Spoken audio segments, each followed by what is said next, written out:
Bonjour Aurore Berger. Bonjour. Nous allons parler de La République En Marche, mais quand même un mot d'abord de votre ancien parti, votre ancienne famille politique. Virginie Calmels, numéro 2 du parti Les Républicains, a été remerciée par Laurent Wauquiez. Vous êtes surprise de voir des tensions aussi violentes si rapidement entre ces deux-là ?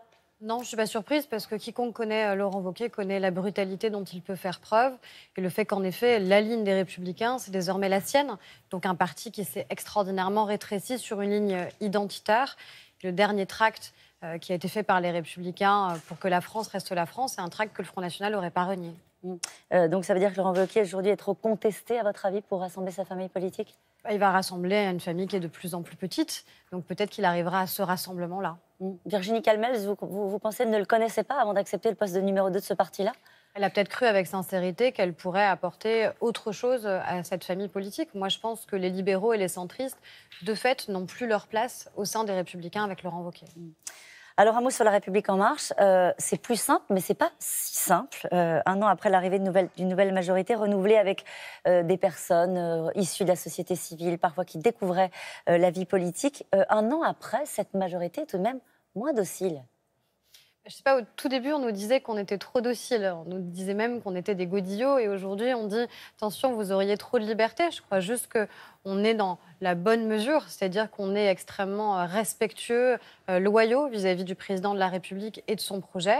Et dans le même temps, on est aussi force de proposition, ce qui est le rôle des parlementaires. Force de proposition, mais aussi force de contestation, avec des propos critiques qui sont parfois exprimés publiquement. Est-ce que ça, c'est un fonctionnement dont vous vous dites c'est un fonctionnement totalement normal d'une majorité ?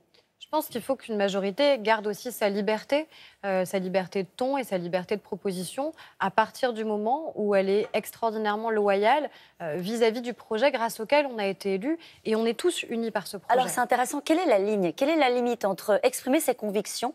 Alors on l'a vu par exemple avec Sonia Crimi qui a contesté le texte asile-immigration, ou encore le fait qu'on n'accueille pas l'Aquarius sur les côtes françaises, ou encore même la phrase du président de la République lui-même lorsqu'il a expliqué, il a parlé du pognon de dingue qui était mis dans les aides sociales. On peut parler aussi de Mathieu Orphelin qui était chez nous il n'y a pas si longtemps, qui porte des convictions écologiques sur le glyphosate.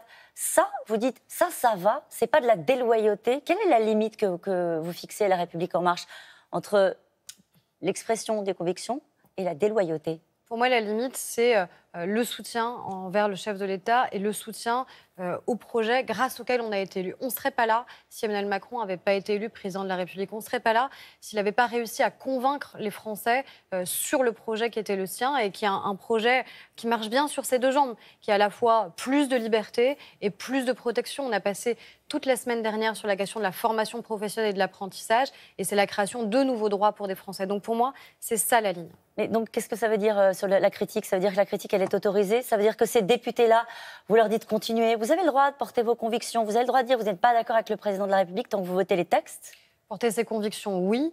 Être critique vis-à-vis du chef de l'État, alors même qu'il exprime la ligne grâce à laquelle on a été élu, non. Moi, c'est ça la limite que je mettrais. Donc non, ça veut dire quoi ensuite ? Ça veut dire qu'ils ont vocation à quitter le groupe, par exemple ? Non, mais les gens, après, décident s'ils sont ou non membres de ce groupe. À partir du moment où vous êtes membre d'un collectif, vous devez respecter ce collectif et sa manière de fonctionner. Quand on a des désaccords, on peut évidemment les exprimer. C'est mieux déjà de les exprimer parfois en interne plutôt que de le découvrir par voie de presse.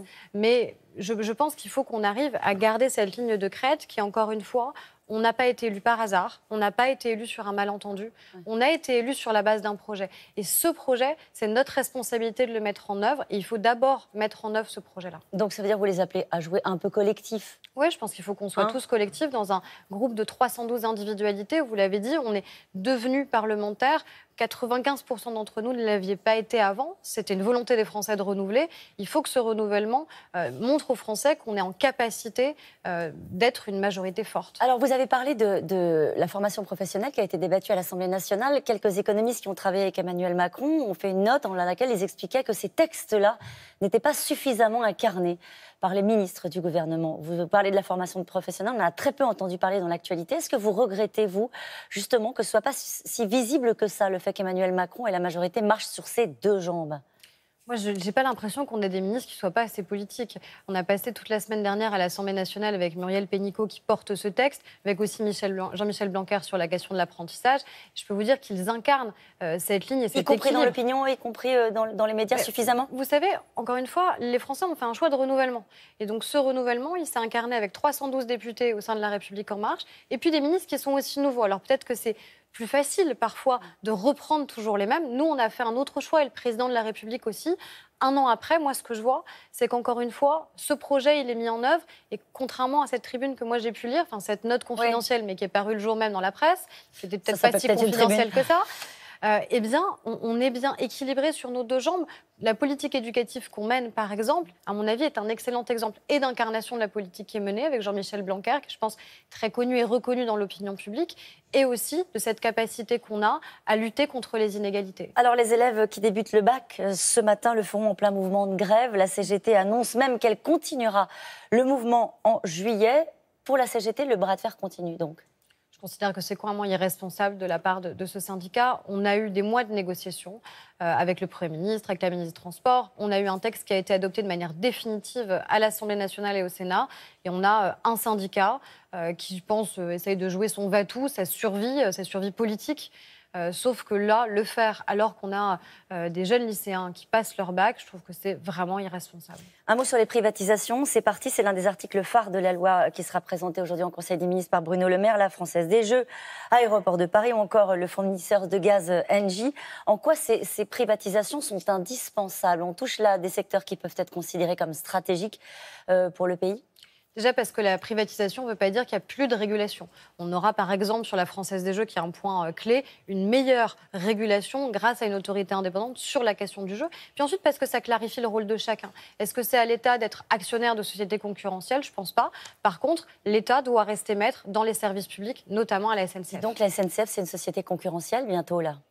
Oui, mais ce que je vous dis, c'est un service. Cette phrase à assumer au moment où on dit que le projet du gouvernement, c'est de privatiser. Parce que justement, je vous dis que c'est un service public, la SNCF, et donc ça doit rester à l'État de gérer ce service public, ce qui ne veut pas dire qu'on n'est pas en capacité de le moderniser, et c'est ça qu'on a fait. C'est une société concurrentielle, vous le savez bien, on a voté un texte au Parlement. Justement. Ouverture à la concurrence, mais la société SNCF, elle, reste bien un service public, et ses titres sont incessibles, ce qui veut dire qu'il n'y aura aucune privatisation de la SNCF. Vous savez que c'est ce qu'on avait dit pour Engie aussi? Et moi, c'est ce que je vous dis sur la SNCF. On repassera cette bande peut-être dans quelques années. Allez, merci à vous, Aurore Berger, c'est à vous.